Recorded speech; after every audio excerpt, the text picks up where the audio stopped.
Hello humans, and welcome to another episode of Gen X Gamer. That's right, the video game show that is not hosted by an annoying e-beggar. There is no Patreon, no super chats. That's right, we just talk about the games we love and how fun it is to hoard them, collect them. Now, with that said, let's get ready for the show. On today's episode, this show is intended for mature audiences only.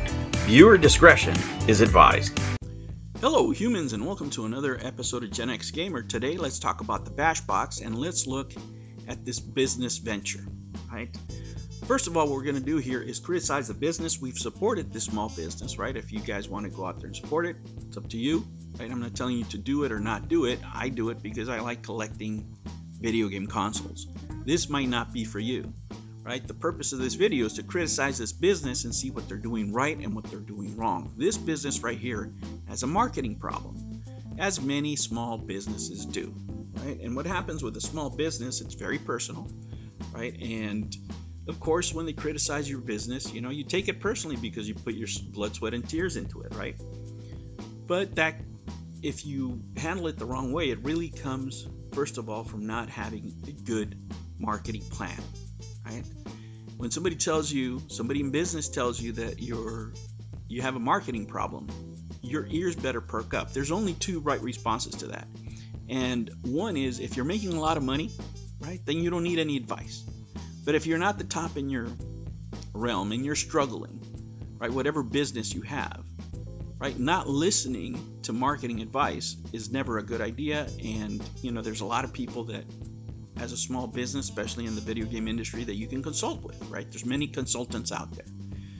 But here I'm just going to lay it out as a layman, right? So everybody can understand. When you start a business, the first thing you have to do is have a business plan, right? And that business plan comes in parts. You have to do step 1, step 2, step 3, step 4, right? So let's look at the mindset of Billy McLaughlin here. And money coming in because let's see. If we get a case of beer out of this, we're cool. And that is an okay opinion to have, right? For a YouTuber, for two guys that are discussing a video game console, what have you, a small business, right?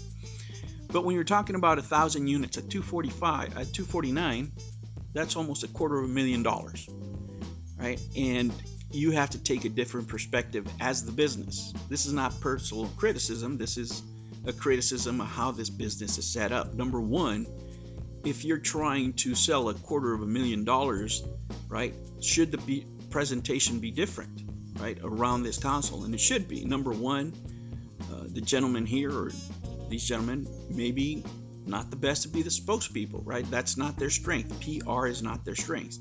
There's YouTubers out there you can market with, right? What kind of YouTubers would you need? Who would be the best YouTuber out there for you?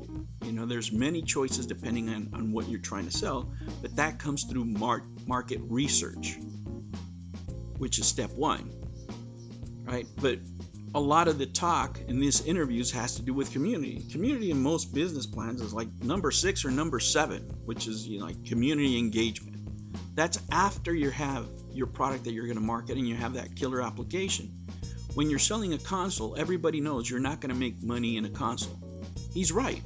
Many of you out there might think that this is overpriced. But when you start factoring in his costs that have nothing to do with the console. A lot of people look at a cost of a console and they go, well, the parts are only going to cost them like $130. Why am I paying X amount of money? Well, because there's labor, right? One of the biggest parts of all is insurance. Right? And Tony couldn't find him out there, but I hope he's set up as an LLC, right? And that LLC has to buy a ton of liability insurance to get into this kind of business, right? In order to be accepted by certain states, government regulations, yada yada yada, right? Just start by there. And he says he doesn't care if he get a case of beer out of this, right? It's not to make himself rich. Well, he's not in business. He's starting a company, right? So it's not the business of Billy McLaughlin, right? It's the Bashbox business. And that entity is separate from the person. The only reason a business exists is to make money. It's not to engage to the community. It's not to give, people hugs and kisses. It's not to make people feel better. It's not to give you enjoyment. The function of the company is to make money so it can get to make more products another day. Right? That need needs to be fulfilled at some point. Right? And a lot of the conversations here with this gentleman are about community, about how he wants to support developers with a 90-10, and all that's great for the developers or whoever you're trying to engage with, because you need support. Right? But how does that benefit the business? Right? How does that, those partnerships, that engagement, how does that benefit the business so it can exist? So the people that in conjunction, all 1,000 of them, they're going to order this console. If the business doesn't exist in 3 years, it's not going to do any good to them, right? So they need to have the confidence that this console is going to exist, which would be their number 2 concern after buying it first for the game, which is still missing, right? We don't have that killer application. So you should have market, research would be one. Number 2 would be your product development usually, right? What are you going to sell? What items are you going to sell? When you're in the business of selling consoles, you're not really in the business of selling consoles. You're in the business of selling software. The consoles are never going to make you any money. Most companies sell consoles at a loss, and they make their money on the software. That's usually the way it is with the consoles. If you want the money up front for the console, then that's a problem. That's the Intellivision Amico. That's why they didn't function, right? And after your product development, you have what? You have partnerships, right? Tony spoke to him about partnerships in his interview, like getting people from the Kickstarters, for example. And that's a great idea, right? But you want to go beyond that, right? Let's say you do partner up and you start developing games and you back up games for other people, right? You can't go on the 90-10 split. You're fronting the money for this, right? If you want to do 90-10 on your platform, that's fine. Maybe it should be a little bit different when they go to other platforms, right? Because this is now your business too. You're part of that community, right? You're part of that partnership. Maybe you get 15% in some other deals. Most of all, right, if you're going to engage with the retro game community, you need physical media. So when you help publish these games or develop these games or pay for these games, part of the deal has to be that I get the physical media, and that split is going to be to the benefit of the company. Not only the physical media, but any physical quote-unquote products such as, or merchandising, let's call it, t-shirts and other things. You have to get a cut of that because you're making it happen, right? It's not all about the community. The business has to make money too, right? And if you're putting somebody's work out there, right, and you're helping them develop whatever game they want to develop, there has to be a benefit also for the company fronting the money, right? Not only that, now that you have physical media, now you can have the engagement that you really got from, people from the arcade community, which love physical media, obviously, right? From Intellivision, which right away, let's look at his tweet here, he backed off from and said, "Oh, I got a ton of crap orders today, but if you pre-order Bashbox expecting the next Amico console, we are not. We are launching with the Amico home app. We're not replacing Amico or Intellivision plans." Okay.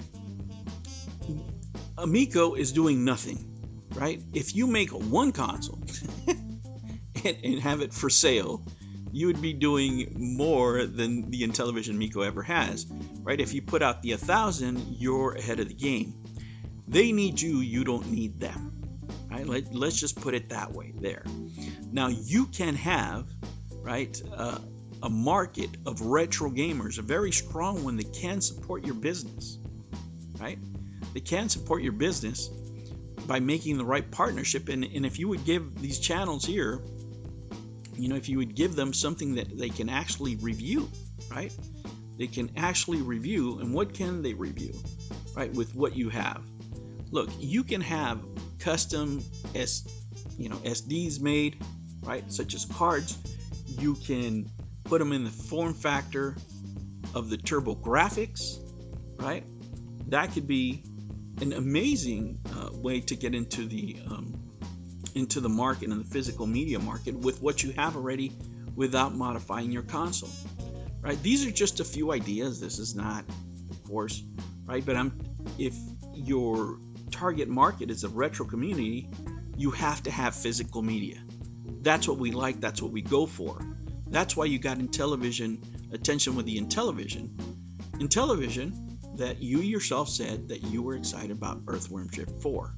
You need that killer application. That killer application needs to be in some way physical, right? And you can cash in on that partnership without having to pay Intellivision a single nickel, right? Because Amico Home is there.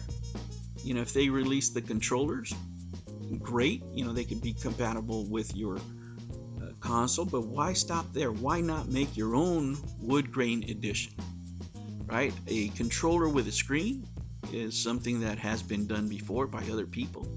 You can do it yourself. You can have a special wood grain edition. These are just AI rendering models, right? Ideas for you that could be something that you could look at, you know, as far as physical media. But if you don't have the partnerships, right? If you don't establish those killer applications, those games that are going to be exclusively on your console, then it's going to be a tough hill to climb. Not only that, you need better spokespeople, right? Who is your market? Who is your market identified with? Now, you're very talented. You know, this gentleman's talented in software, which is great, right? But you need a John D out there, or a marketing guy. You need somebody in charge of that, and somebody else needs to be the face of the company, right? And it could be YouTubers, right? It could be that once you have that killer app and you have the physical media, right, which is not expensive. You can make these cards. You know, you can buy them in bulk for like $3. And then you can start doing your own labeling, screening, whatever you want. You can make custom ones for a little more, right? And the market will bear $30, right? That could be your entry point. And all you do is you package up in this type of package, like the Turbo Graphics, man, you're in. I mean, you would sell these. Absolutely you would, right? But it's all about the partnerships. It's about the physical media. It's about developing the company. Those are just my thoughts, right? Off the top of my head when I saw what I saw and I heard your interview, which is great, right? It's great that he wants to engage with the community. It's great, all this other stuff. But there's still a chasm. You have to do things in order so you don't go the way of the Intellivision, right? Where it's just not talking in generalities about these games, because there is no purpose. Why should a person buy this console? It's not going to be because of these games that you put down here, right? Because there's many other places that you can play these games, right? There's tablets, there's other ways. Why am I going to go outside my Steam library to play these games, or my cell phone, or whatever other, right? You're not offering anything special. But if you offer physical media, right, with partnerships with these indie developers, and let's say, for example, your games have a special level, or your games have a special boss, or your games have the only physical media releases for these games, then you're in a whole nother ballpark. Now, you're starting off small, which is great, right? It seems like this is a trustworthy person. It doesn't seem like a scam to me. But overall, these, businesses, which is a very hard market to get into, guys. I mean, this hardware market is extremely hard to get into with all the choices we have, right? It really has to be something that people want to buy because of why, right? Because of that reason, because of that one game. It could be that you specialize in shooters. It could be that you specialize in what have you. There's tons of retro games that you can partner up with on Kickstarter or other, companies that you can look at. But those are the types of games, the Earthworm Jims, those type of things, will differentiate you in the market and will get you a following. Whenever you can sell games, whenever you have physical media, there will be retro gamers out there that will support you. Especially when you come out with a different form factor. When you come in packed with the Amico, whenever you can do your wood grain special selection and special edition, and if you get one, then yeah, I would get one of those. I'm still buying my own, but I should get I should get the wood grain, right? But as far as controllers, you know, a controller with a screen, that patent's been around forever, right? You can develop your own. You don't have to do the same thing as Intellivision Amico. You can be your own box, have your own indie games, and I'm telling you, that second screen on a controller would differentiate you in a very significant way from other consoles, right? If you had a screen there, for example, if you're playing an RPG and things are happening in the screen, think of the Wii U 2, right? Which is what the Intellivision, that's all they had to do. Intellivision, all they had to do was make the Wii U 2 again, and that's it. Make the Wii U just current, and they would have had a winner, and they couldn't do it. But I wish Bashbox the best of luck. As I said, I'm ordering one. It may not be for everybody. I hope that he does go into some physical media. I hope he does go into the retro market, because I think that's where the company could gain some ground, right? And develop some income. You can make money in the retro community with the right games. And there's plenty of games out there that only exist in digital form, right? There's plenty of games, retro style games that are out there that are being developed in Kickstarter that would be a great fit for retro gamers and in this form factor, right? And last but not least, let me say this. This is the era where companies are telling you that you better get used to not owning games. That could be your tagline, for example. Have a motto that stands out from everybody else. You own your games. These games, you don't have to be online. You don't have to do anything. This is your game. You put it in the console and play, and that's it. You own them forever. Anyways, those are just a few ideas. It's not a professional opinion. These are just off the cuff, what I saw from the interview, from what I've seen in the interviews by this gentleman. There's definitely needs to be more polish there. It looks like he's friends with John D. He's got some other friends in the industry, but definitely he's got a marketing problem here that he needs to address, right? And a basic business plan would help in following it in the right way. It's still early in the stages for him, so he could get this turned around. These just are a few ideas from a retro collector game hoarder, right? But the biggest success, think about this, the biggest success he's had so far is talking about the Amico, and there's a reason for that. There's a market, right? The market tells you what you should do, and the market is telling you that there's still something there in the Amico that people want, and that's why you got a bunch of pre-orders. Well, I hope that this console makes it out, right? I look forward to playing it, and I wish him and the company the best of luck. All right, humans, I hope this company can do with what Amico never did, with what John Alvarado will never do, right? Actually bring us a console. So let's see what happens. Now, if you really want to create a buzz, you know, if you could get Tommy Tallarico to endorse one or two products now then you're talking. All right, humans, I will catch you on the next one. Take care. New videos every Monday and Sunday. Thank you for joining me on another episode of the Gen X Gamer. Remember to like and subscribe, click that notification bell, and remember, never ever be afraid to be happy. I'll catch you on the next one. Take care.